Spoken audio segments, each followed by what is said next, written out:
Well, good morning. Morning to all Ash Hill staff and students. It's lovely to be with you again as we think today about Easter. Easter's nearly with us, and by the end of the week, you will be leaving school for your Easter holidays. No homeschooling either. So wonderful time to celebrate. But I wonder if you know what Easter's all about. I expect you're expecting Easter eggs, Easter bunnies, maybe Easter chicks. But what's the real story of Easter? Well, I'm going to explore that. And as you know, I like a good PowerPoint. So I'm going to share my PowerPoint with you. I've just lost it. So let's see if I can find it. And I'm going to share that with you. So let's see. Can you see that, I wonder? Let's check. Yes, there it is.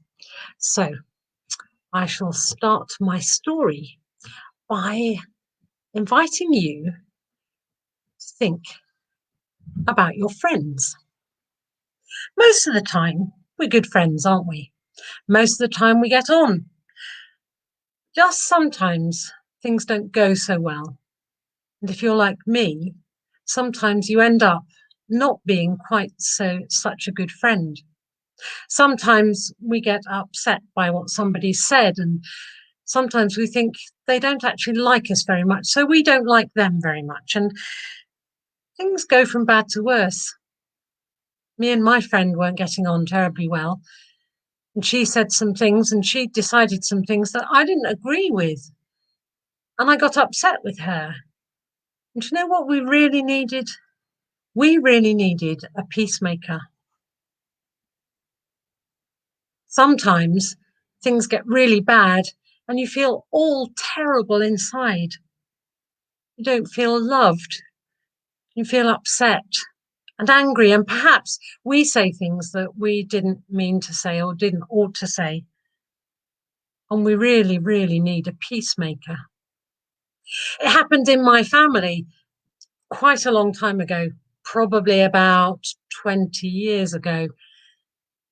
We were in the downstairs bathroom. Well, I went into our downstairs bathroom, and this is a nice picture of it, only to find over all the walls there was lipstick, squiggles and swirls, and somebody had had great fun decorating the wall with my lipstick. There wasn't very much of it left by the end of the time. That's all. I wasn't very pleased. So I lined my children up in our downstairs loo and said, who is to blame? Who did this? What have you done? Who's done this? Nobody would be honest. And we were all upset with each other.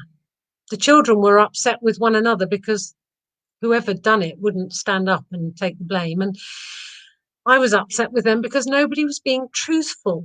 Well, at least one person wasn't. We needed a peacemaker. Well, I'm going to tell you a story from one of the greatest stories of the last century. A man called C.S. Lewis, Jack to his friends, wrote a story about a wonderful land called Narnia. And you might have seen the film, The Lion, the Witch and the Wardrobe. If you haven't, I really recommend getting hold of the film or getting hold of the book and reading the book. You might even have this book in your library at Ash Hill. The story is about Lucy and her brothers and sisters, Peter and Edmund and Susan. And together they have these wonderful adventures in the land of Narnia. But all is not well in Narnia. And when Lucy comes through to Narnia, she stumbles into the land through the back of a wardrobe. And she meets the most amazing character, Mr. Tumnus, who is a faun. Lucy goes back to her own world and tells her brothers and sister about this world, and they don't believe her. But then her brother Edmund stumbles through the back of the wardrobe and finds not the faun, but the wicked Snow Queen, the wicked witch, and he is enslaved by her as she gives him some magic Turkish delight. Edmund turns traitor. Edmund lures his brother and sisters back into Narnia and tries to tell on them to the wicked witch. He wants them to be caught so that he can be king over all the land. There's something else at work in the land of Narnia, and that is the king, Aslan, the lion. Aslan comes up with a plan to rescue Edmund from the clutches of the wicked witch, and he knows of the deep magic. If a willing victim gives his life, the traitor is freed. So Aslan gives his life on the stone table, and Lucy and Susan are there to see his last hours. But you know, the story didn't end there.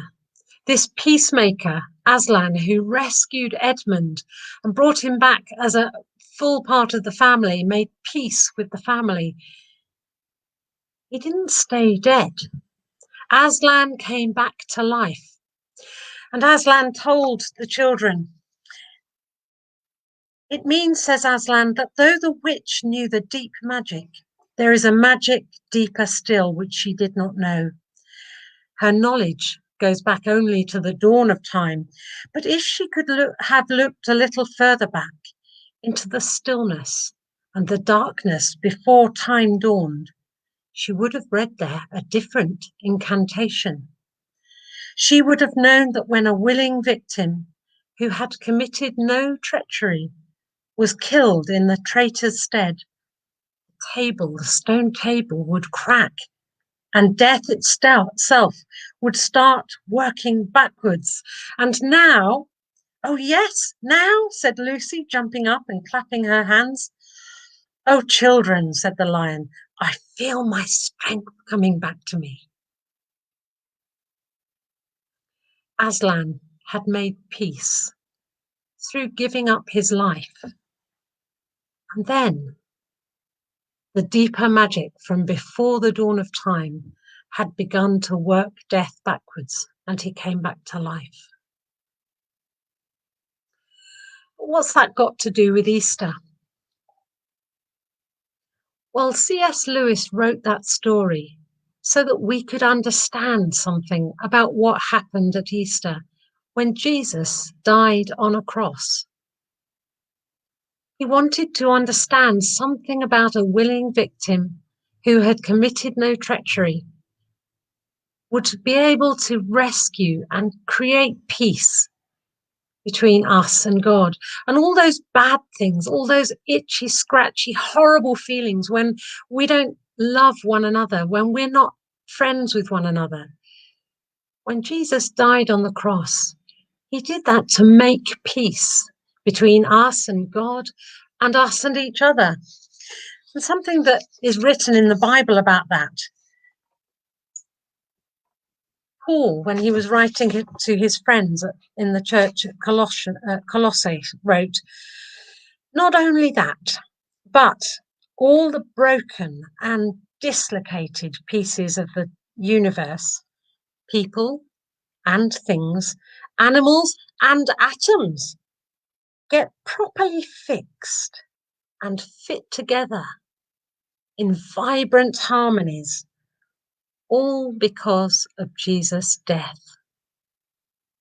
Jesus made peace through his death on the cross. And that's a magic from before the dawn of time that we can spend all our lives, if we want to, exploring and trying to understand. In fact, I think most grown-ups haven't understood it yet, and I'm still learning. And Jesus didn't still stay on the cross. He didn't die and stay there. He was buried, but on the third day, on the day we now celebrate as Easter Sunday, he rose again. He came back to life. And when the disciples ran to look in the tomb, there was no one there, just empty grave clothes. Can you see them in the picture? And so Jesus, our peacemaker, came back to life. And he did that so that he could restore friendship amongst us again.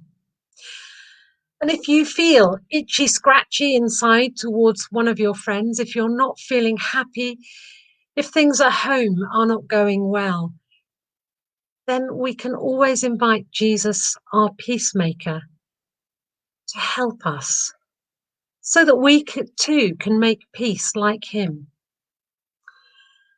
So that's my Easter story. Do go and have a look for The Lion, the Witch, and the Wardrobe, and you can learn so much more by reading that story and seeing behind it God's love for us and his love through Jesus. I do hope you have a wonderful Easter, children. I'm going to come back out now of my slideshow and wish you all a very happy Easter. And I look forward to seeing you soon, perhaps in person next term. It's been lovely to share this time together. Say goodbye for now. Bye.